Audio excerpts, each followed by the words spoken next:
One ever was. Brr, brr. Hey guys, how's it going? It is I, the real Randy Chavez. I'm coming at you today with a Vee-Vee Omi Pokemon, big Pokemon update video. Guys, if you're new, welcome. If you're not, welcome back. Introduce yourself, Mr. Joe R. Oh, well, I'm Joe R, Vintage Pokemon, and we do all things Pokemon on my channel, so you can check that out anytime you want. Joe R, Vintage Pokemon, it'll be in the description. And for right now, we are doing a big 5-figure deal of Pokemon cards. And the ones that I am going to... there's really no cash involved. It is just a big boy Charizard first edition BGS9. I'll go in, look at that real quick. The original, the first edition, and two of the subgrades are 9.5, and then a Lugia first edition PSA 9 that we're trading here. And we're just talking about different stuff. By the way, let's take us a... What do you got over there? My half of the deal here is we're going to be sending on down the river to Mr. Randy Chavez a big boy box here. We have a first edition Neo Genesis booster box in basically mint condition. So we've got that for him, and that's going to be basically our swap that we're doing. Is this beautiful box. The box that started off second generation for Pokemon in the TCG for the rookie card, the Mark McGuire, the Barry Bonds, the Babe Ruth of Pokemon. No steroids involved. No steroids involved. It's just first edition base set Charizard and Lugia. Yeah. And for those that don't know, like the first 3 seasons really did involve mostly just Charizard. And then the movie... for Lugia, Pokemon Movie 2000 involved the Orange Island League. That was the end of the Orange Island League, right? Because they were still in the where they did the movie for Lugia? Yeah. I think so. Yeah. I'm not 100% sure. So this is like the first couple of movies as well, and this trade is probably give or take $30,000. It's right around there. I put the Charizard probably around 2025, and the Lugia is around 4. So it's like 20, 29, 30, somewhere in there. It's also a thick stamp. Yeah, the thick stamps are a little bit harder to find. And again, the subgrades are harder because it's 2 9s and a 9.5. So it's a very, very strong 9. And this is, like I said, it's about $30,000 for these, $30,000 for that box. So it's a relatively even trade. And Joe is doing it specifically for like the collecting. And even though if I can quote, what was that collector's name in Pokemon Movie 2000, says I'm merely a collector. I know who you're talking about. The guy that collected the Ancient Muse. Yeah, it's like he's merely a collector. I have been a collector. I will be again.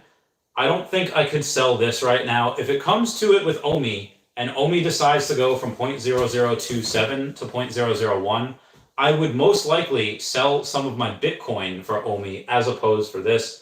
Just because, not only do I think this will go up in value a lot, but also because it was from my good friend Joe, and just a little bit of that sentimental value. A lot of the other cards I had, I never really got from friends, so that is a good reason why. But me and Joe have started back in the day, collecting Pokemon cards, playing baseball, going on video games and all that. And I see you, Bait Maximo. How's it going? We were just back in the day. We would.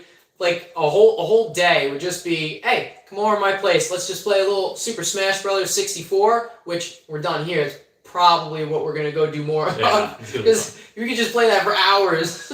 And we would just talk Star Wars and do Pokemon, and it would literally be those 3 things. And I think sometimes the order would change, and that would be about the only difference. But we would hang out, and that would be it. Yeah. It says, when Ethan Youngberg says, when did you start collecting Pokemon? The both of us together? Yeah, I think it depends on the kind of question that we're asking, because if we're talking about like when we were younger, I think 3rd grade was big for me. 3rd, 4th grade. I think I started buying them I remember I had an allowance of $5 a week, and that's how much Pokemon packs were. So the place where we used to live in, Tri-County, the mezzanine level had Pokemon packs for $5. So I would, sorry, Linux is dabbing. So, so that's what I would do. I would go to Tri-County every Saturday. That was the place. I forget. I think I was 8 years old, so maybe about the 2nd, 3rd grade, give or take, however old you are. And they had a specific floor for collectible cards. Like there was a flea market that was there. It was open like 2 or 3 days a week. and they had a whole floor dedicated to trading cards, and it was just like, wow. Someone asked if this is an OnlyFans. or right before they banned porn. Star Helix says poggers. So after that, you moved away when you were like what? I did 12 or 13. End of 6th grade is when I bounced. And there was no social media. No, like no social media. So we could. I think the next time I found you, what? College. We ran into each other. No, I messaged you on Facebook, but I didn't. Okay. I didn't have a picture. It said Randy Chavez, but I didn't have a picture on there. I was like, this seems kind of suspect. And it was suspect. And I was like, no, it's me. We used to trade we used to trade Pokemon cards, and like you had a shiny Gyarados, and I would like heck it out with my Nidoking, and I'd just horn attack it. And then we also when you got into college, we played Frisbee as well. A little bit. So and then we kind of like separated again for a little bit there. Because you were still in college, I'm in the military. Yeah. He gets shipped out and disappears to parts unknown, so it's kind of hard when you're in a third world country and staying in touch. But then I got back into collecting a little bit more hardcore. Like I started picking up some cards to grade and some cards to like put into a collection. I was going for like mint condition. That was around 2012, 2011. And a few years after that, I would say maybe like 2015, maybe around 2016, I was like, dude, remember when we used to do cards in like 3rd grade? Yeah. And how it was just heckin' awesome? We can do that again. We have to, let's get back into it, man. You gotta get on this train. Someone had, their local guy had Yu-Gi-Oh cards for $4, which is insane. What's up, Ginferno? How's it going? It's pretty legit. Local store on Pokemon cards. I got Pikachu from... Oh, this is going to be annoying to go back and forth with this. Howdy. So on Crypto Far West video. Oh, I'm in a Crypto Far West video? Check it out. All right, we'll do. He's got to check that out. I will. Earth 2, two-factor authentication. I did it once. I don't know how to do it again. There's definitely videos for it, though. Goes to the local store, and they sell Pokemon cards. Got Pikachu first season for $3 mint condition. Yeah, definitely. All right, so what would you recommend for if it's really, really mint card? Would you suggest BGS or PSA?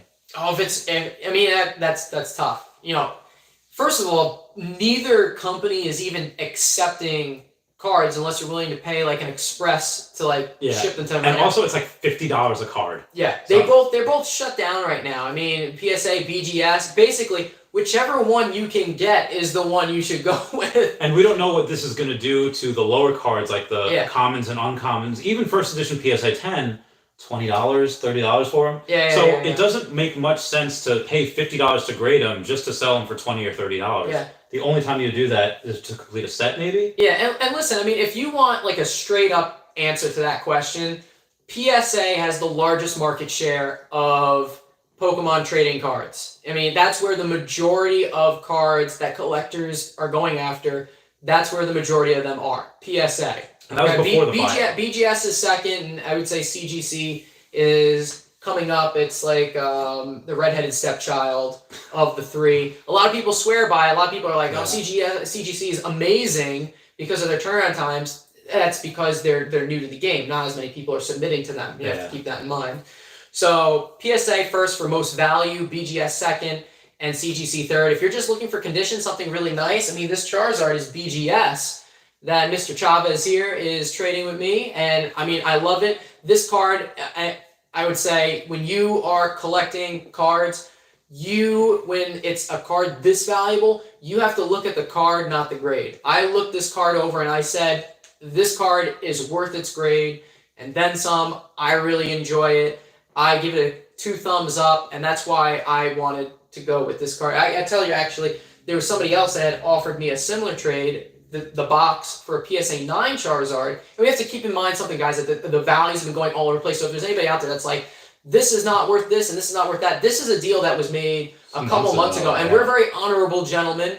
You know, we agreed to this deal already, and we're going to stand by it. So despite values going all over the place, we're gonna stick to it one way or another. And I think in the end, it's going to work out great for both of us regardless. Yeah. I mean, they're both going to go up in value. How quickly one will go up in value over the other, I don't know. as you guys have seen, I've been selling a lot of my Pokemon cards, mostly just for more Omi. I was continuously, as of several months ago, still buying Pokemon, still going into Earth 2, Bitcoin, and Omi wasn't even a thing yet for me. Wait, you said you got a little bit of Tesla, right? I've got a little bit of Tesla. Yeah. I'm not big on the crypto like you are. Yeah. I'm not saying that crypto is bad. I'm not saying crypto is necessarily good. I think it actually is pretty good, honestly. It's just not my shtick. More of a stock guy. More of a little bit of a stock guy. I'm not even huge on stocks per se. My big thing is Pokemon. I love Pokemon. Yeah. That's what my channel is all about. That's why I'm Joe R. Vintage Pokemon, because that's what I deal in. And Pokemon, like, actually to date, Pokemon has actually given me the most returns. Like we were going over before. I think a lot of my cards have 10x. Some even higher, some a little lower. Yeah. But you said you've had a couple cards that. Oh, it's freaking crazy. I mean, What were some that you bought and sold for? Right? Oh my god, you think about some of the cards that I bought back in like 2012 or maybe even a little bit before that. It's like, and the market was like, there was almost no market in 2012. we're talking about like a card like this. I bought for like $40 or less. I don't even remember the number. It was so cheap. Like I bought it with a group of other cards, Oh my God. including like a Ho-Ho and a Dark Charizard. I think the biggest return I had was I bought like a Charizard, and I was telling him, I was like, it must have been like $30 or less. Like it was almost nothing, and it graded a 10, which puts it at like $5,000 today. Oh my God. And 2019. So it's more than 100x return. Yeah, I think October 2019, it was around like 8, 9 at the peak. Oh man. So I mean, it's which is actually, if anything, it's shown that it's not like it's hit this value, it's done, it's going away forever.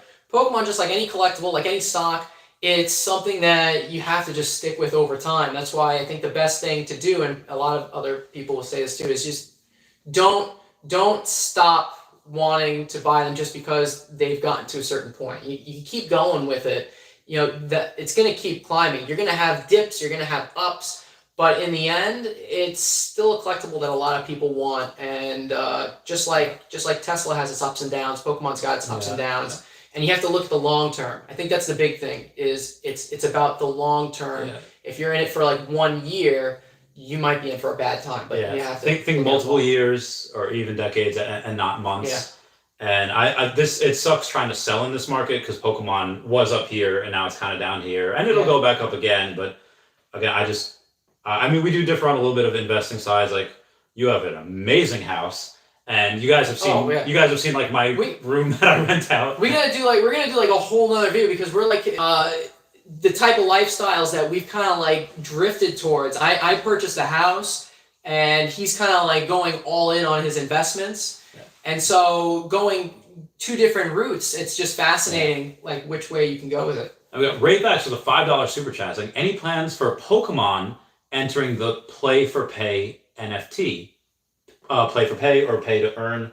Do you see any of those games in the Pokemon industry coming out? It's like, hey, Pokemon NFTs or being able to play to earn crypto? You're bigger in the NFT market than I am. You know more than I do. But you were just telling me earlier, I'm pretty sure, that you were thinking that at some point, a lot of these most popular franchises are going to get into the NFT mix. Yeah, easily. Because it makes sense. There's Pokemon, even though sports is already in there. NBA Top Shot is, all over. Yeah. There's a lot of them.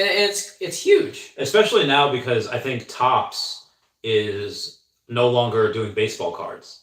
So I think they lost their rights to print baseball cards. So, well, what are they going to do if they can't print the cards? They're probably going to get into NFTs. Because again, for the cards, even though a lot of it is an automated process right now, and people are literally like, they had to stop selling Pokemon cards at Target. So if they can't get their product out because people are fighting each other with it, it's going to make a lot of sense to go the NFT route, whether it's cards or digital collectibles. They're going to go and do that, I think, because they don't have to worry about insurance, they don't have to pay people, and there's no logistics, there's no shipping it out. You have to account for lost product or steal things, or people falls off the back of the truck type of deal. Can I actually ask you a question? Yeah, sure. What's keeping NFTs from flooding the market? Like what happens? What happens if there's let's say they release an NFT for like base set Chubby Cheeks Pikachu, but then they release another base set Chubby Cheeks Pikachu, or they release 3 other Pikachus. Like, what if the market becomes flooded? Well, there's already people that have made NFTs of Pokemon cards, and like there's even like a crypto called like Charizard coin, but those types of things are not licensed by Pokemon. Those type of people just make them. Like we could make an NFT of this stuff Pikachu pillow back there. What? And it's just not going to mean anything because they're not licensed by Pokemon. So a lot of NFTs are flooding the market. And the same way that you had in like late 90s, early 2000s, a bunch of these internet companies, oh, it's an internet company? Let me get in that, not knowing that was like somebody's company working outside of their mom's garage. A lot of these NFTs companies and just NFTs in general are just going to go to poop. It's going to nothing. Be worth less than the post-it note that I put my Patreon members on. But as far as play to earn, like, have you gone into any of those? Have you looked at any of those video games that involve crypto and involve NFTs? I have not personally looked at anything involving.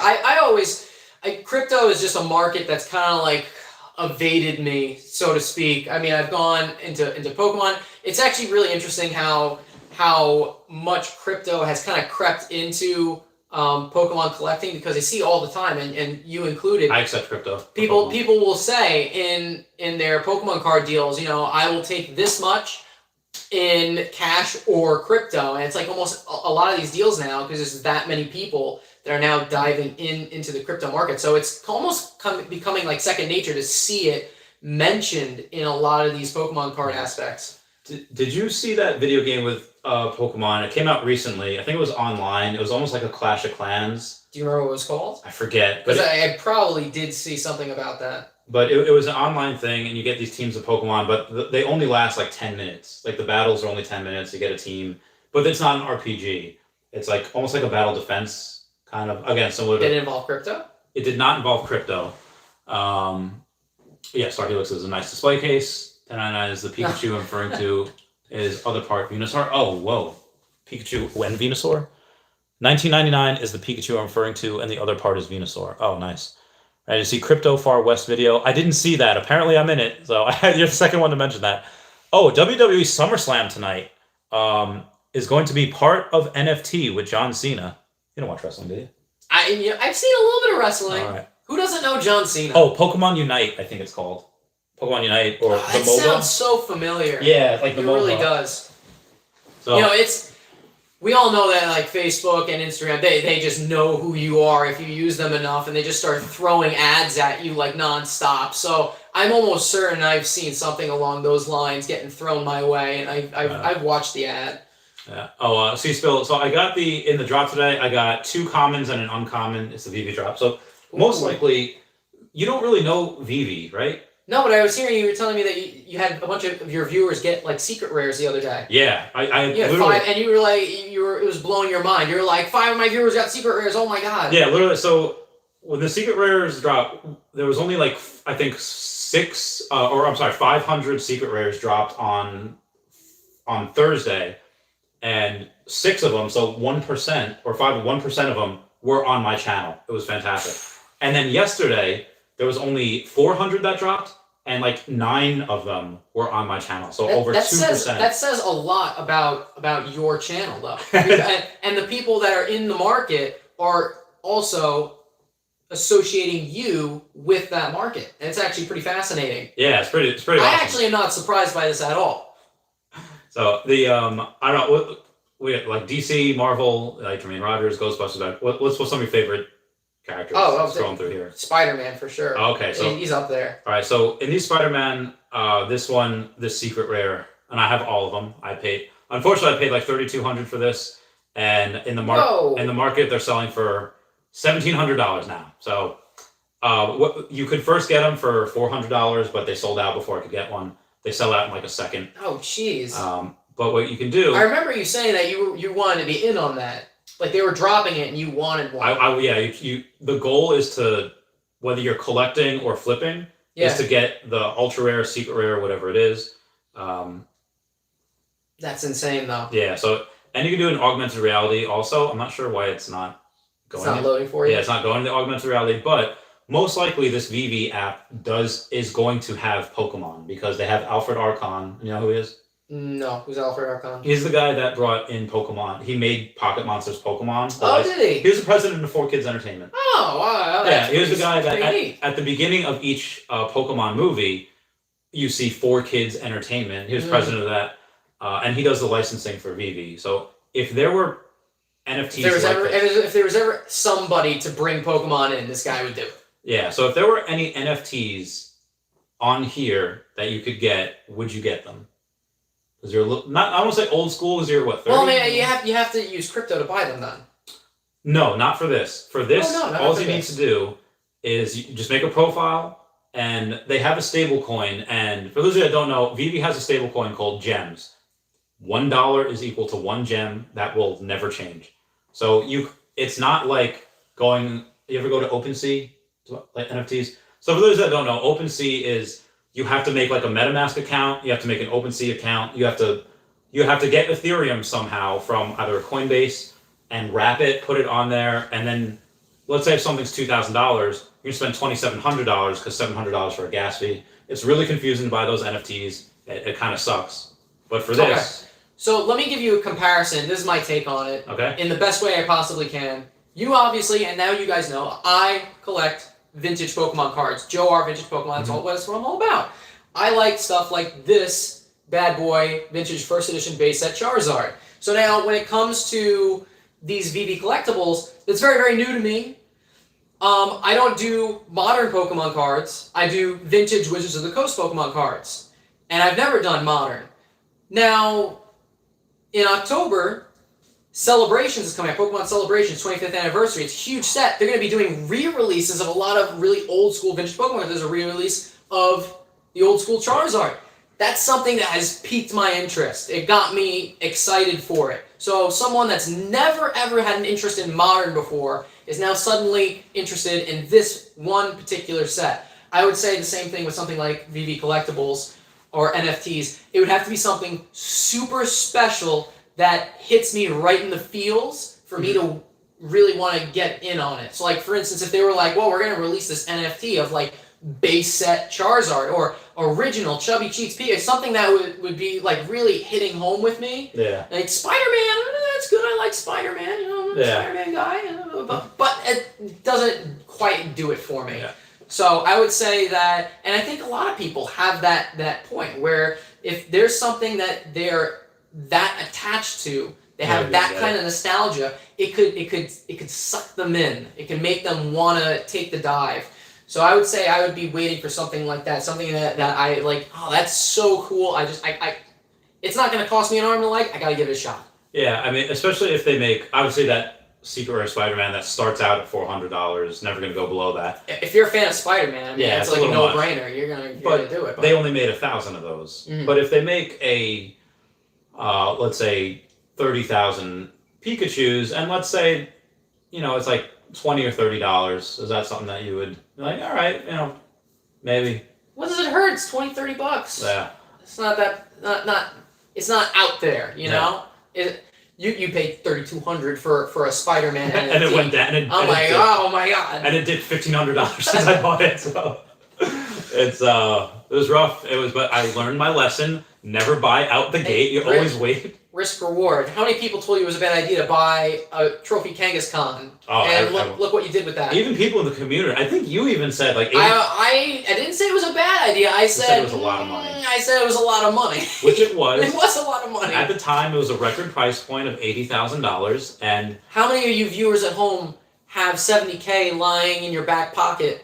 Yeah, it's which I still didn't. I had to sell a lot of cards for that. Yeah. So it was rough. But it was another good example, though, of how it pays to be an honorable, reputable person, because if you build up that reputation, like the person that did that deal with Randy here did, that worked out beautifully, because he gave him a while to come up with what was needed to make that work, and that person held true to his word, even as the price of Trophies Kangaskhan was climbing. Literally, by the time the deal was done, it was in excess of $150. Yeah, we had the deal for $80,000 in last August, and then last October it sold. 2 of them sold for $150, and then that morning, And that kind of became the benchmark at that point. And it's like, Yeah. whoa, he made this deal for 80 not just a few months ago, and now suddenly, bam, Yeah. benchmark 150. And then a few months later, there was 2 other declined offers. One was for 200, the other was for 220. The 220 happened that morning. SM Pratt, he declined the $220,000 offer. Mhm. I was like, what? So yeah, I knew. I was like, okay, well, at least tripled my money from this, and yeah, so that was interesting. And I guess we're going like, so I don't have a house. What are the benefits of having a house that you just can't have with an apartment? Obviously, yard.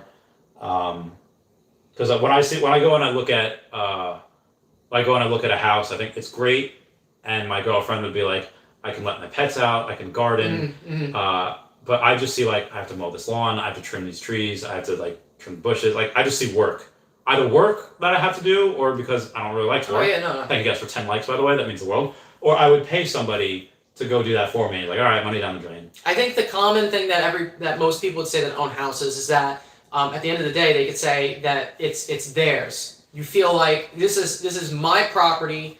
Someone can't take it away from me.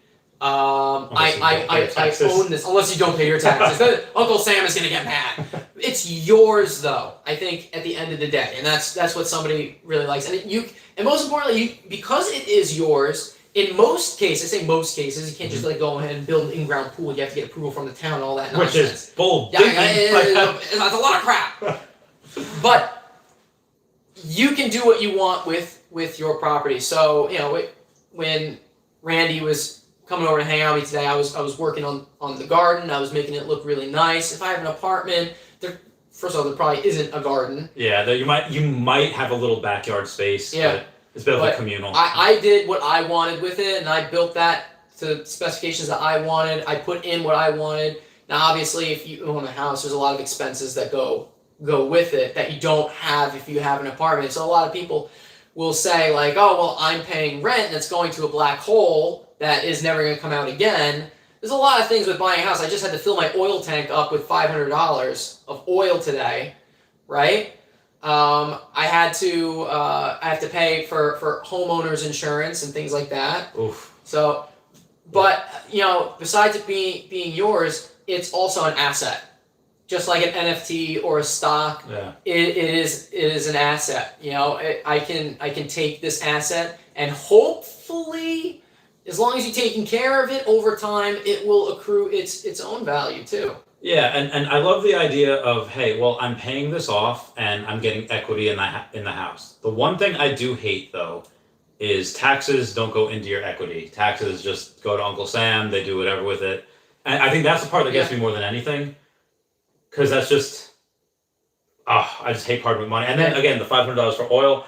You guys know me. I don't pay for doo-doo, and I don't have bed. I don't have an air conditioner. So $500 for oil, I would just rather. Okay, I'm gonna wear a comforter when I go to bed. I'm gonna wear a Snuggie. I would just not pay for oil. To be fair, I rented before owning this house, and even when I rented, and this is different for everybody, but even when I rented, I had to pay for the propane. I used to have forced hot air. Now I've got oil. So I mean that didn't actually change. It's part of maintaining my home, but even when I had my apartment, I had to pay for the propane to heat it still. So that was 6 of one, half a dozen of another. And that's different for everybody. And where you live obviously is going to have a factor in how much you pay for your taxes, how much for your mortgage. So I might have a really great deal to some people's, in some people's minds, I might have a really great deal where I am right now with my home.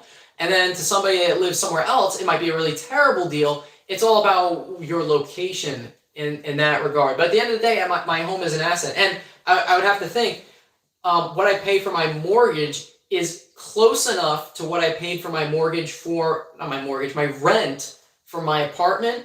My house is bigger than 5 times the size. Yeah. It's five times the size. I pay a little bit more maybe comparatively, but you have to take that into consideration also. I've got 3 acres. Yeah, it's kind of, and it's nice to look at, the backyard too, and it's pretty legit. So let's take some questions here. Right. I love questions. All right, let's see what we got. Talker. Get him hooked on a Comey.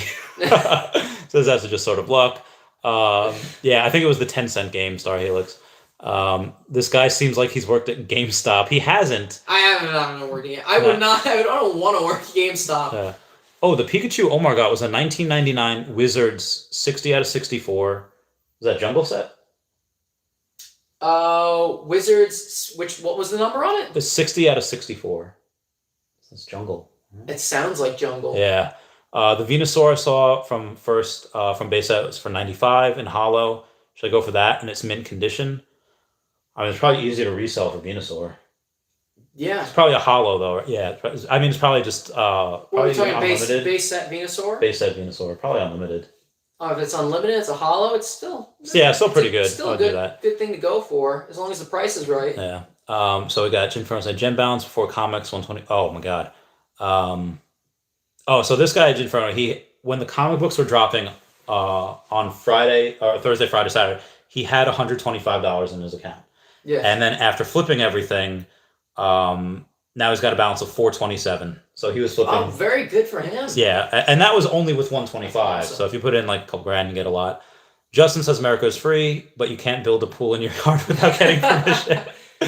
I kid you not. Yeah. I kid you not, Randy. Just like a few days ago, within a week of you being here, I got in my mailbox, like down the road's building a pool, and I get a notification that they're building a pool, and if I have a problem with the pool in their yard, I can complain about it to the town. What? Like they need my, like, obviously I don't. What? Obviously I don't care, but they were asking, and it was in the mailbox for all the surrounding neighbors. Like, FYI, such and such is building a pool in their yard. If you have any concerns or problems with this, you can go blah blah blah here to town board meeting to let them know your concerns. I would flip a major crap. Why do you think most people just build their pool? I mean, if it's an in-ground pool, it might be a little different because you're doing some major modifications. I guess, but like if it's an above-ground pool, I mean, I don't. This is why a lot of people just choose to just do it anyway. Yeah, just not. Oh my! Like that's like tyrannical. That's like. I know. That's like. I know. Like what does it matter? Neighbor. Yeah. What is it? How is So what's it? I did see a Trump sign. Is this kind of like it's like Trump country in this, or is it? No, mixed? it's not. I wouldn't say that where I am is Trump country. I would say that it's a mix. I would say that Trump supporters are louder. Okay. That's fair. It's definitely a mix. Okay, all right. So and the school board, because our teacher, what do they? I'm obviously for physics. You're not like teaching like social studies, like history. You're doing physics. No, I'm doing physics. Is there any? Obviously, we're not in like the Bible Belt or anything. But is there anything that you can't mention as far as like God, or you can't mention, or like I don't know, like? Oh, as a teacher, you mean? Yeah, like saying, like if somebody asks. We have our freedom to talk about. We can express our opinion to a certain degree, right? Obviously, there's some teachers that take that further than others, but personally, I try to stay as neutral as possible because it's not my job to sway someone politically. That's not something that I'm supposed to be doing. I'm supposed to be a good role model for the next generation. I think my role is actually even more important given that I'm teaching 11th and 12th graders. So they're more easily molded than I think any other kind of student that you may come across, a middle schooler, a freshman. When you get to 11th and 12th grade, that's a key turning point in the lives of a they're right young on the individual. cusp. They're right on the cusp, but they're like making all their decisions. They're about to decide where they want to go to college and what they want to do with their lives. I think it's just a very important time for somebody. And so you try to just be a positive role model and let them know what's the difference between right and wrong without influencing them politically. Obviously, I don't care if I have a student that is a Trump supporter or a Biden supporter. That's not what's important to me. What most important to me is that they learn some good physics about how the world works. That's true. We'll get back to that in a second. We have Lori Walking Feather with a $1.99 super chat saying, I love you even though you didn't buy Illuvium, $ILV. That and Lord, I've actually talked many times the last couple of live streams about Axie Infinity and Illuvium. What is Illuvium? So they're these games. So Axie Infinity was like the first game that came out that you have these like little monsters, and you can breed them, and you can either sell the ones that you breed, because they're NFTs, and you sell the ones for crypto, or you can battle with them. And what you can do is, my guy Wraithax, who gave a $5 super chat before, what he did was he put in like $4,000, and after 6 weeks, he had made up the $4,000 plus paid himself $1,500. Wow. And he still has like 12 or 16 grand in NFTs in that game, and 95% of it was from breeding. So this is why I asked about it before, because the new games, like, I love Pokemon, I love Paper Mario, like my whole arm is heckin' Nintendo. But there would be there would be a thing where, do I replay Pokemon Gold for like the 30th time? Yeah. Or do I play something that will give me a little bit of money? And again, he made literally like 5 figures in 6 weeks. Just somebody on the outside looking in, it's just there's only so many hours in the day. It's also true. Well, here's the thing though, that they have things called scholarships where you can basically loan or rent out your NFTs and people will play for you. And you split the profits. Oh my gosh. And Illuvium is a fork off of Axie's Infinities. So both of them you can do the same thing with. There's monsters that you can... So you could just put in like, not even 5-10 grand, but you could if you want, and then have people like the Philippines or India play for you. And for them, like $10 a day is a good amount. So if they're making like $100 a day, they're not going to do anything but that. They're going to tell their family, get in this. So you could literally have your money work for you, which is insane. Sounds next level. Yeah, it sounds pretty awesome. Now, in the world of physics, do you specialize in like applied physics or theoretical physics? What is your specific field that you... I wouldn't say I really have a field. My general philosophy when I'm teaching is physics. I like to think that physics is one of the more basic sciences that helps to explain how the world works. And that's what I go in with as my teaching philosophy is I want my students to understand how the world works. When they take a turn in a car, why do they feel like the car is pushing them outwards? Why do they feel like they're going to get thrown from the car if it wasn't there when they make a turn in the car? Why is it that when you're driving, sometimes you skid? I want them to understand those things. These are the things that everybody acknowledges, like, oh yeah, that's something that's happened to me before, but they don't know why it happens. And so that's what I really focus on. So I guess you could say that that is a little bit of everything that I kind of try to dabble in. Yeah. I think what's great about my course is that I try to do theoretical physics, but I also try to do a little bit of modern physics also. So it's just a little bit of everything. The more little bits, and I don't try to get too crazy with any one topic because I want everybody to be able to understand it. From my lowest level students to my highest level students, I want everybody to come away saying, I get what's going on here. Well, if you're taking physics, you're probably relatively smart. Or do your students say otherwise? That is a complete myth that Really? A lot of people have. I don't like the term smart to begin with. Okay.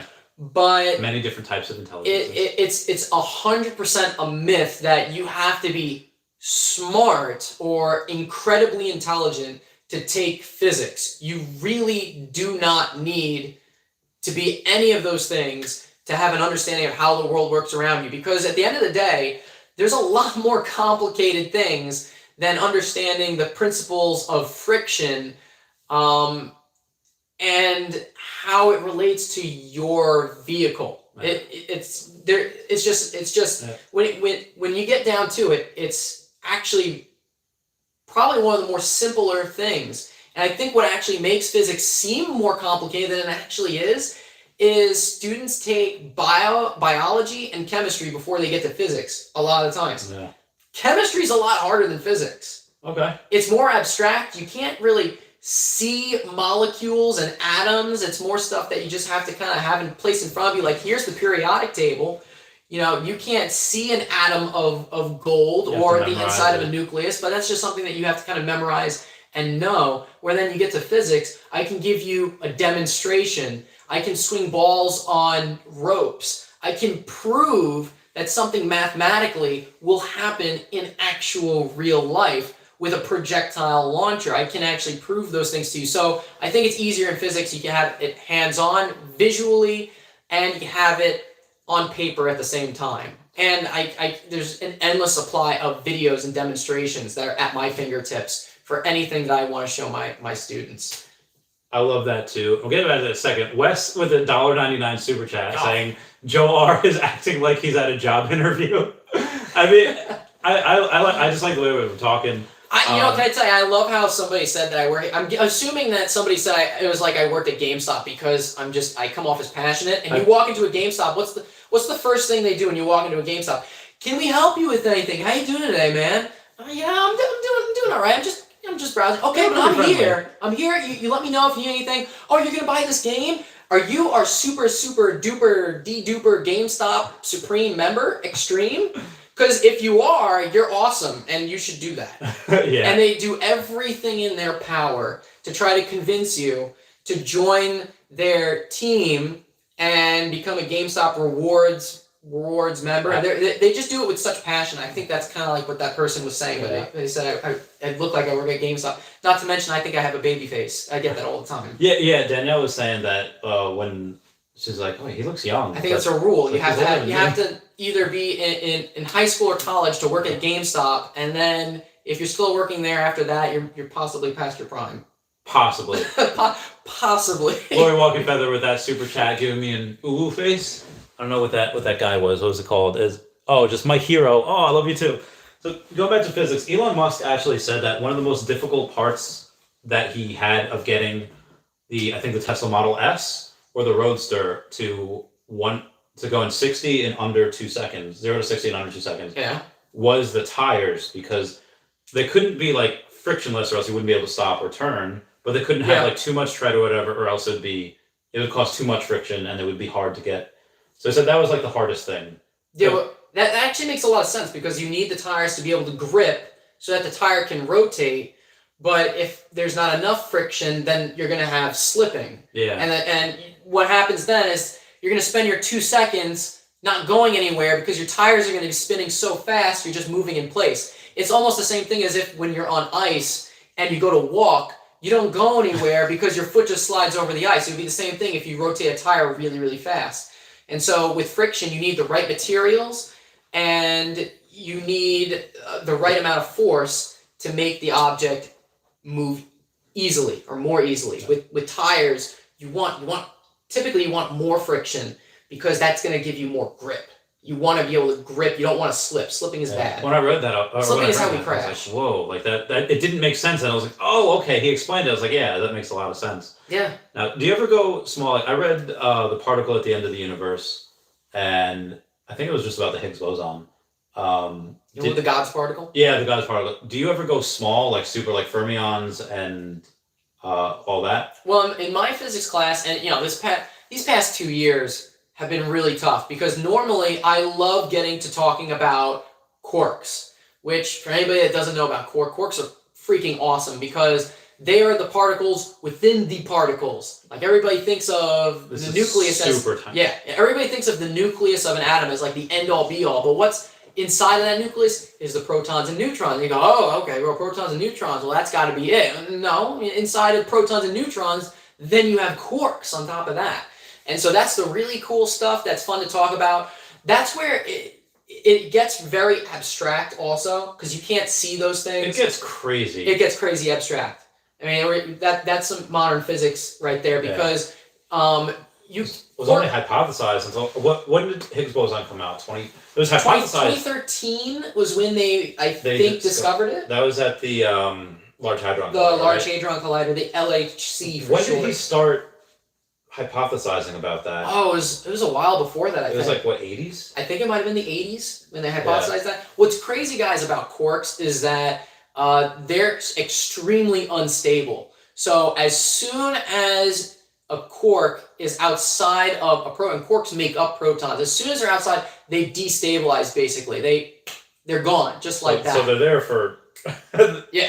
So it's nuts how like you can have this stable particle, but within that stable particle is three very unstable quarks. I think a proton is an up-up-down quark, which the names they gave the quarks are just totally bizarre.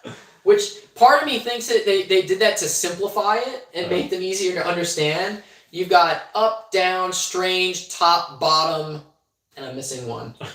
I might be missing a couple. Do you think that there's, and I go over this all the time normally when I'm on Lucy in the Sky with Diamonds or I'm really drunk. Good for you. I think we're in a simulation. I think. You think this is the Matrix? I think the math is too Did perfect. you watch the Matrix and then think you were in a simulation? No.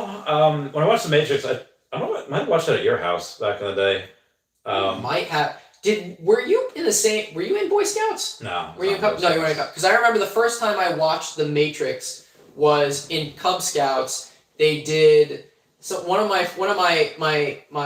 friends in the Cub Scouts, which was separate from Cub Scouts technically, but he had like a birthday party sleepover, and we all watched The Matrix, which by the way rated R, and I watched that in like 3rd grade. Nice. I mean that movie like blew my mind off my third grade head.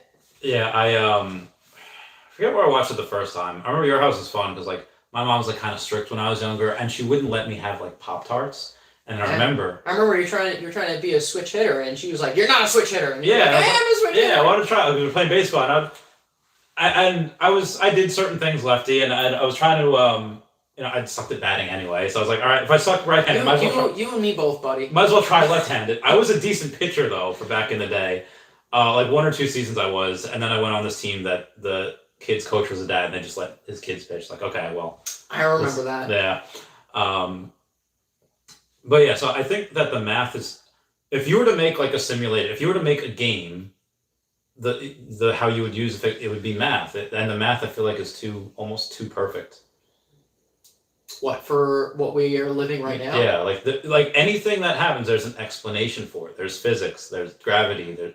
Well, depending on where you are, the gravity can be different. If top of Mount Everest, you probably weigh a lot less in like Denver than you do. Well, what do you think about our universe being inside of another universe that stems from a black hole? Is that many worlds interpretation? That's just something that I think somebody else. I forget who. I don't want to say Neil deGrasse Tyson because I don't know if it was Neil deGrasse Tyson that mentioned that. Yeah, I love the idea that let's talk about things that nobody has the answer to, so nothing is wrong when we talk about it. Okay, I'm in. Yes. All right. Yeah. String theory. It's a theory, so you can't say we're wrong.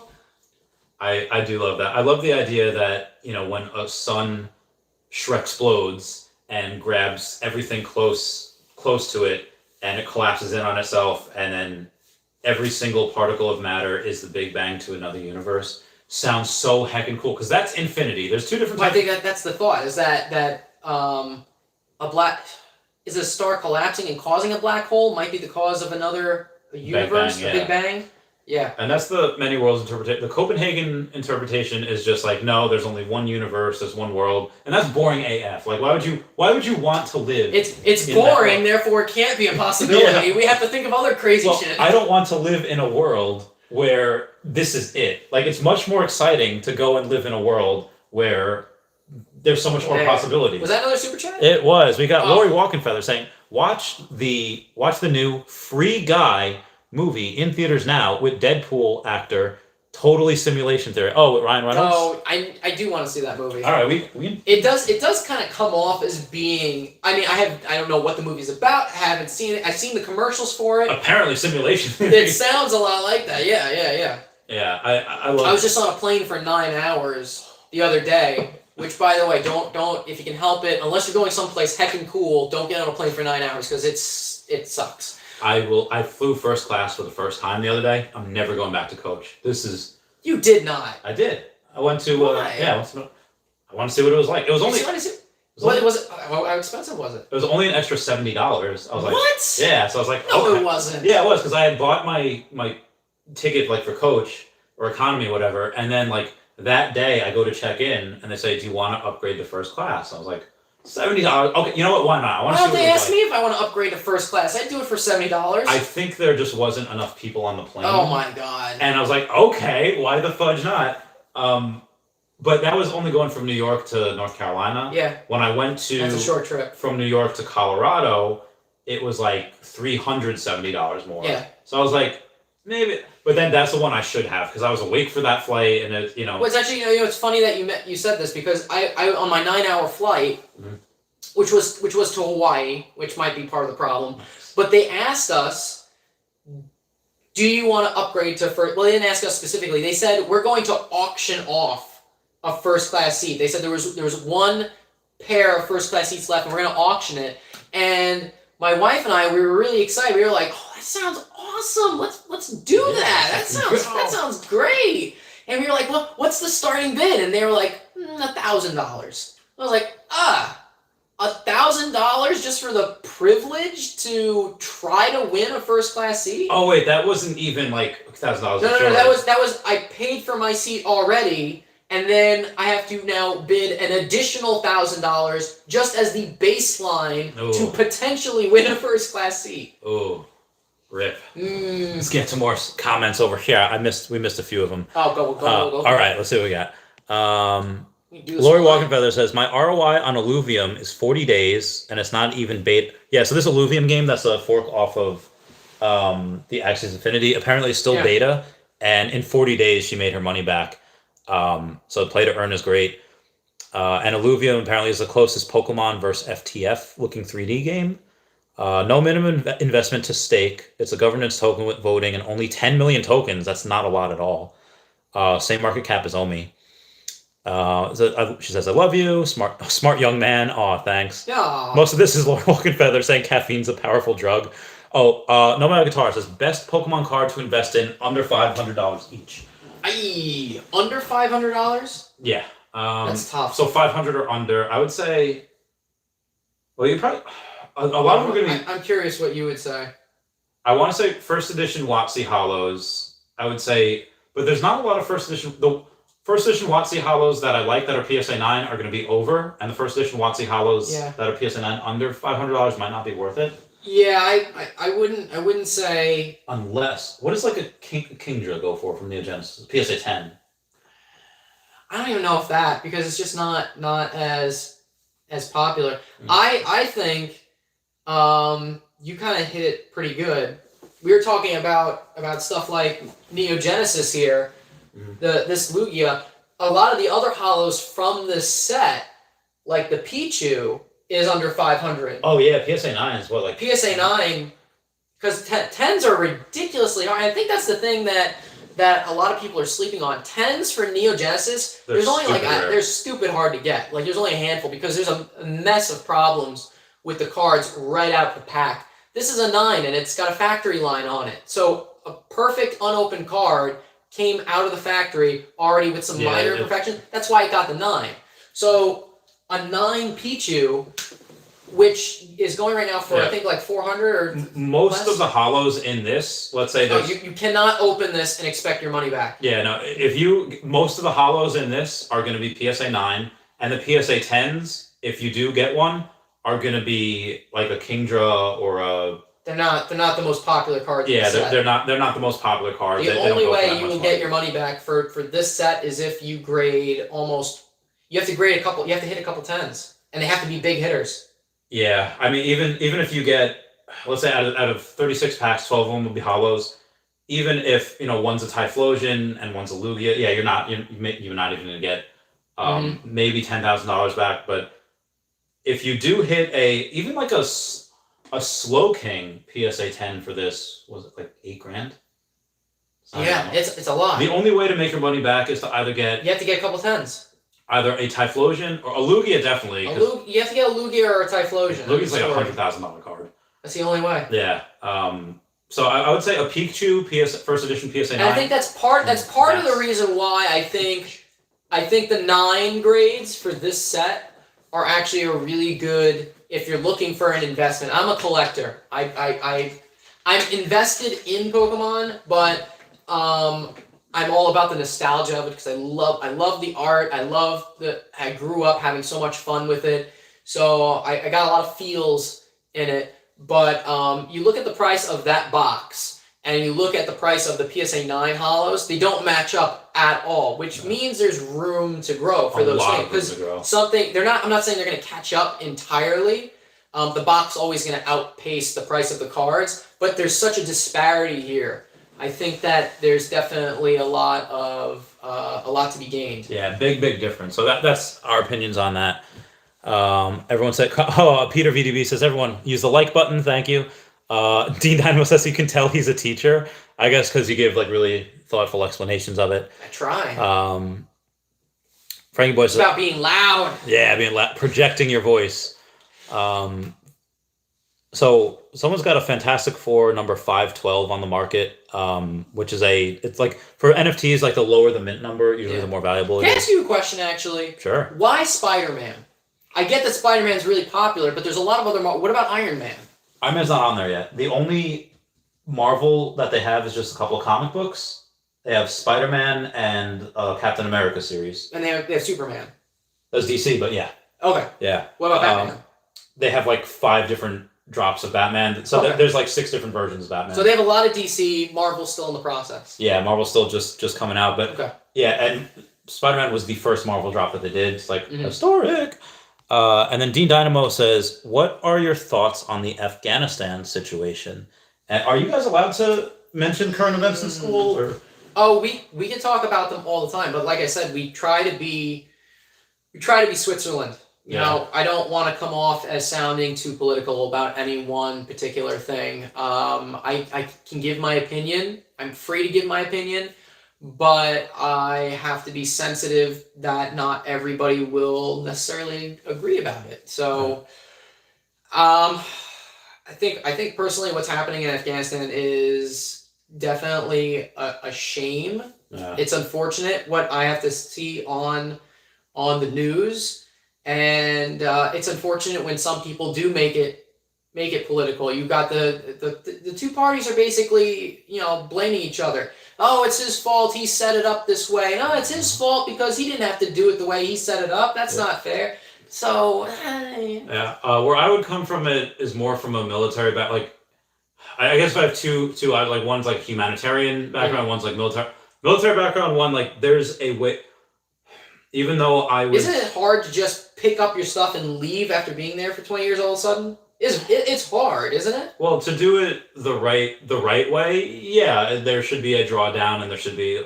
It's gotta be done slow if you're gonna do it right. But the way we did it was the quickest way to do it. But you left how many tens of millions, if not hundreds of millions of dollars worth of weapons, like in the Taliban's hands. Like you just gave them 9 figures worth of ammo just to torture the people with. So do we know that for a fact? Did we leave a lot of stuff? We left a lot. Yeah, I mean, at least tens of millions of dollars. 100 million might be, but honestly, it could even be more than that because after spending $2 trillion there, it's probably gonna be a lot. Now, do you think the Taliban today is the same as the Taliban 20 years ago? My mindset, probably. I mean, different people. The average. From what I'm seeing on the news, and this is again just what I'm seeing on the news. I feel like there's like this story that's, I don't want to say trying to be pushed, but I've seen a couple people mention that this might not be the same Taliban from 20 years ago. They might be a little bit more okay with women taking charge or having a little bit more of a say than they did originally. That's just what I've seen the news pushing a little bit. I mean, I can't say for sure. I haven't had a conversation with them, but for sure. I would say that would be. I don't know what news station is putting that out. Whether it's Fox News, CNN, MSN, whatever station is putting that out, I don't know. That just sounds like no. Like there's a. Again, I think the average age of a person living in Afghanistan is like 40. Like because they don't live like that. That's a life expectancy. They don't live that far. But that's even if you have somebody that is, let's say, like just born out of the box, like has a decent moral compass, like just the culture over there is like okay to marry like a 9-year-old, and it's like what the fudge. So I am again, as far as I know, like there's definitely people over there that are probably good people that probably treat their wives and daughters okay. But the fact that the culture says like that's an okay thing, and yeah, any woman like that's like 15 like has to be married off to a Taliban, be like one of their wives. Like, holy crap. So I don't know the right answer. Neither do I. I think it would be if we were to do it. If I were trying to think, I would say, well, I would hope that 20 years of fighting has left some sort of impact on the Taliban, but I'm not over there, yeah. and I think that's the hardest part about having an opinion about something in Afghanistan is that we're not over there. It's completely different. You don't know because you're not over there. It's just what others tell you. Like I have to rely on the news, and the news is supposed to be this neutral party, just like I'm supposed to try to be a neutral party. I can give a little bit of an opinion, but I have to try to be as neutral as possible because I'm not trying to influence someone politically in any way. Yeah. And you have to be careful about how you put that information out there sometimes. It's just I hear about how terrible it is that it's going very quickly. Then I hear like this was the best way to do it at the same time. And then I hear that okay, well everybody wants to get out, and that obviously it'd be better to get out, but at the same time it's better than it was before at least. So I don't know. Well, I mean it's new because like you have people that are 20 years old today that have never been exposed to like the Taliban because we went in there 20 years ago. Mm-hmm. But also that being said, there are evacuations going. Like there are assisted by the U.S. government, by the U.S. military. Like there are evacuations. I don't know if Europe's going to be hit the hardest with that or if they're just going to stay in. Like, can I tell you what surprised me the most about this is just hearing how many people they're trying to evacuate. The number it is astounding to me. How many millions are they trying to? I didn't hear I heard that millions doesn't even sound possible. Okay. How can you evacuate millions? I don't know. Well, how many are they? I heard them tossing around thousands, like thousands of people. And I'm talking about Americans, not even the refugees. Oh yeah, there are thousands. There's of thousands of Americans Americans that are still behind that. I didn't even realize there was that many Americans. They're like civilians over there, not even army. Yeah, I mean it'd be one thing like if you. There's a Tom Hanks narrated documentary called Boat Lift. It's like a really short, like 11-minute video where the biggest evacuation in history, I think that we know of, happened on 9/11, where a bunch of people having boats, because they had a distress, like the Navy or the Coast Guard had a distress signal saying everyone that has a boat that can carry people, come on. And I think it was like several hundred, it was like over 500,000 people that were evacuated from the island of Manhattan in like 8 hours. It was like the craziest. It was like nothing's ever been like. I think that was the biggest evacuation ever. So I thought that was really interesting. But there was no planes with that. It was just boats. Yeah. Nomad with Guitar says, I saw this guy in a GameStop a week ago in Illinois. Frankie was, what do quarks have to do with Omi? Nothing. We were just talking about something. Leptocark, Omi to the moon, Metrics Boys, it's Pokemon chat with a friend, not Omi. Simulation theory is right. That's what Cynox says. We have a non-believer. Movie looks good. Whoever left that comment is the one. Truman Show knockoff, living large. Honestly, I think the theories of the universe and creation are only formed from what people know of at the time. Egyptians used to think a bird god controlled the sun, and the same parallel can be drawn to us. What do you think about aliens? And what do you think about did you see that video with the UFO that was doing stuff that shouldn't be possible? With things like going down to the water, going left to right, and... Oh, which UF video are we talking about? Because there's probably a good amount of them that show things like that. I think there's a lot of things that are not explainable as they currently stand. Now, if you ask me, what do I think about intelligent life other than ours in the universe? I would say betting odds are that there exists intelligent life somewhere else. Yes, that's betting odds. That's what we wanted to hear. It just makes sense. Yeah, it's a lot of... How many stars do you see when you look up? Now, if you live in New York, you don't see any freaking stars when you look up. But if you go someplace else...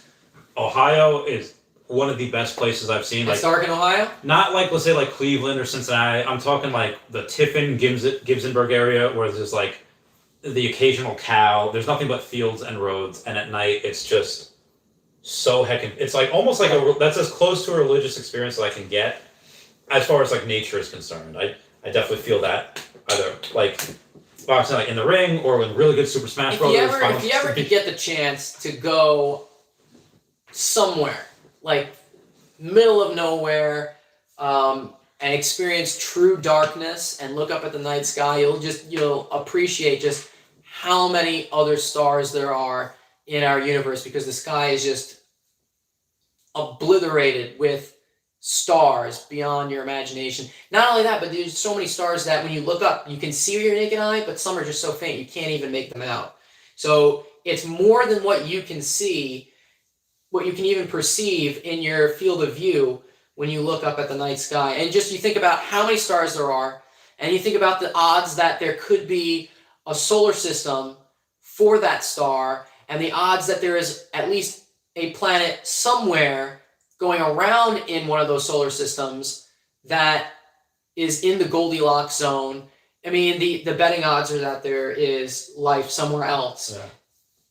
Lower odds that there's intelligent life then at the same time, but still betting odds say that it's very, very possible. Have you seen that Andromeda video where they take like part of the Andromeda galaxy, I think with like the Hubble telescope, and they just go around and they do a slow motion camera of all the stars, and at some point I have to look away from the screen because the amount of stars there make it so white. There's so many. It's like almost like, what am I even looking at? It looks like a painting that's and that a 3-year-old did almost. For all those, crazy. A lot of them probably populated by, like I said, by planets that have. What I think is really fascinating is there's so many people that know the night sky and they can pick out stars in it, like they can find the Big Dipper. But if you ever go someplace where it's truly dark and you can see everything that the sky has to show, you'll find that you'll suddenly be lost. You won't even be able to tell what you're looking at anymore. There'll be so many more stars than you're used to seeing. Quad Shoto wants to see the cards on the wall shelf. No, go ahead. You can all right, so check them out. This is just what I have on display right now, but it kind of rotates every once in a while. Okay. Yeah, so some of those on the top left, like Sabrina's Alakazam, is really cool. There we go. Sabrina's Alakazam, Blaine's Arcanine. Those are some of mine from the Gym Challenge that are my favorites. Missy's Gyarados, Rocket's Mewtwo. Erica's Venusaur is so cool. In the Dark the Rocket set, there was a Dark Blastoise and a Dark Charizard, but no Dark Venusaur. The next time we saw a Venusaur was in Gym Challenge series, which was great. Espeon, these are just some of my favorites. These are really cool. You have the legendary beasts over here with Ho-Oh and Lugia is about to be put there. And a bunch of these are some Japanese promos, which are really cool. Down here. And Birthday Pikachu is pretty legit. Just a modest display. I actually got this display this past Christmas, and it's got a UV protectant film on it too, because a lot of people, they take their collectibles and they put them in a bank deposit box. And I'm not, I'm all for keeping mine in a safe place, but I like to show them off every now and again. I still store mine in a safe location like that, but I like to rotate them. So this is only a small little portion that I have actually hanging up on my wall right now. The rest is kept, tucked away safely in storage. But I like to see them every now and again, because otherwise, why even bother? So we got a couple people here that are saying there is no space. God is not religion, and the same government that told us that we went to the moon and terrorists hit the World Trade Center released a UFO video conveniently during the peak of COVID. What do you say to people that are sure of flat Earth and that we never went to space? Like, what do I say to those people that are in support of flat Earth and there is no space? Yes. To quote Neil deGrasse Tyson, you do not engage those people, because my job as a teacher is first and foremost to educate those that can still be motivated in the correct direction, I guess you could say. I can't change someone's mind that has already been fixed on fiction and facts that have already been proven time and time again. I can't do that. They're already fixed in their ways. My job is to educate somebody that wants to understand and learn what there is about the universe. So what about middle ground? Is there any validity to like a hollow earth theory? Or maybe not even a hollow earth theory, but maybe that somewhere in like the North Pole or somewhere in the equator, there's like caves that you can enter and there's civilizations underneath like the surface. Is there any validity to string theory? Well, yeah, I think. It's a theory, though. Okay. So I can't prove string theory any more than I can prove some of these other concepts. I can only teach what is Proven. fact and is proven. I don't want to speculate too much. I have students ask me all the time about things like, well, what if you go faster than the speed of light? What will it, can I go 2 times the speed of light? What if I was able to get to that star that's 1,000 light years away? That is an entirely it's fun to have, totally hilarious sometimes, and enjoyable to have speculative conversations. Well, time slows down when you go. It does slow down. Because if 100%. we go to, I think. And that is a fact, by the way. Time dilation is absolutely real. It's been proven scientifically. But has anybody done it? Well, we know from Super Mario Galaxy 2, I think, that Princess Peach's daughter... Are we reciting Mario Galaxy 2 for fundamental physics? Well, her... which is a great game. Princess Peach's daughter, what's her name? I have no idea. Rosalina. So Rosalina has a spaceship. Isn't that a theory? No, I'm pretty sure it's true. Oh, Rosalina, Princess Peach's daughter... we think. I'm sure. Okay? Mister, there is no proof. I know. All right? I know. So she happens to have a spaceship that goes at the speed of light. That's how where she's like supposedly like how much older or whatever. She goes back in time. Whatever it is, she goes at the speed of light and she comes back every 20 years, but time hasn't aged for her. She hasn't aged because time slows down. Well, she's aged a little. She's aged a little bit, but time when she's her spaceship goes at the speed of light. You wouldn't say she's going at the speed of light. You would say she's going near the speed of light because otherwise she wouldn't age at all. I think no, it actually is her spaceship goes at the speed of light. But then she wouldn't age. Period. She doesn't age. Like that. Like she didn't go up into space until she was like 20, and then she goes. Oh, okay. So she didn't go up in space. Where was she for the 20 years that she was on Earth? She was with her dad, Luigi. And that is what, because she has like a telescope, she talks about her dad's telescope, which you find in Luigi's mansion. He's got a telescope in there. Okay. He's got a green hat. So anyway, yeah. So can we go back to flat Earth? Okay. I'm just kidding. Yeah. So I think that'd be fun. Like, you've seen Dragon Ball Z, right? Of course. Okay. So huge Dragon Ball Z fan. What would it take? Well, I guess there's a couple questions. What would it take to have? I know there's like some place that can simulate zero gravity. What would it take to simulate 1.2 times gravity, where you could train as if you're in the hyperbolic time chamber? Like in Jimmy Neutron, they make Carl really dense, and then he falls through the stage floor because he's so heavy. It's a little too dense. Yeah. How do we make that so I can do sit-ups and punches and become a Super Saiyan? How do we simulate? Well, gravity is what gives us our weight. Mm-hmm. So I'm 150 pounds on a good day. Okay. Not after eating. We've had a lot of pasta. Yeah, I had a lot. Getting hungry now again. I'm a good 155. So I'm 155 though because gravity is pulling me down at a rate of 9.8 meters per second squared. Probably the easiest way to simulate additional gravity, the best way to do it is simply to go someplace where there actually is more gravity. Like near the equator? No, I'm talking about another planet. Oh, okay, like Mars. Mars bigger mass, so it probably has more gravity, right? No, Mars has less gravity. Are you sure? Because if I remember on the Magic School Bus...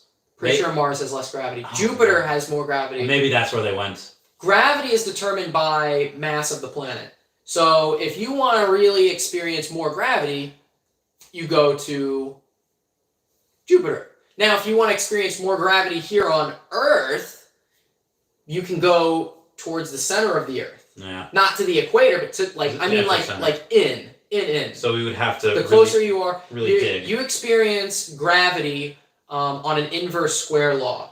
Basically saying the closer you are to the center of the mass of the object, the greater the gravity is going to be. The further away, the weaker it's going to be. We as humans cannot get close enough to the center of the Earth to experience something that is drastically different from 9.8 meters per second squared. Why can't we? Because you will probably melt before you get anywhere close. Right, disregard. So. And if you go to the top of Mount Everest, highest point on planet Earth, you weigh a little bit less. Gravity's a little less, but again, it's not noticeably large. We're talking you're still a factor of 9 meters per second squared that you're dealing with there. So, quick answer: go to a planet with more mass.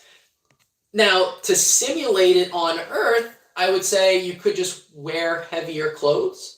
Weighted training clothes? I can dig it. Weighted training clothes, but that is not recommended usually because it could damage your tendons.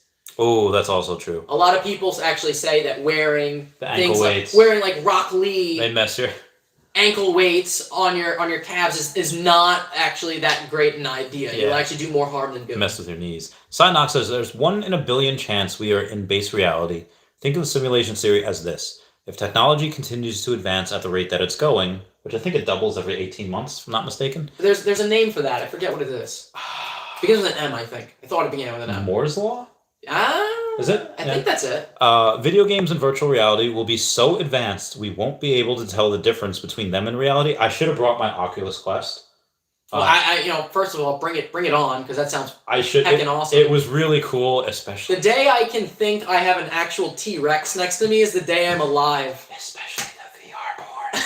So be advised, if you're gonna go to the VR X-rated stuff, it shows you as the avatar as a white person. So when I see like a big titty goth chick that is up on me, it's up on a white person. I was like, it totally took me out of like the feelings. What's the matter with you? Just saying. Also, with the advancement of artificial intelligence around the corner, what's not to say that they have already made a simulation in the future that we are living in?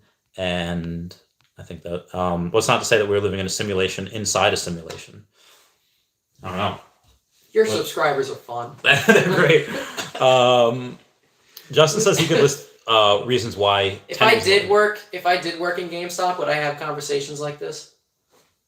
I don't know. I've never worked in GameStop. I've never worked in GameStop either.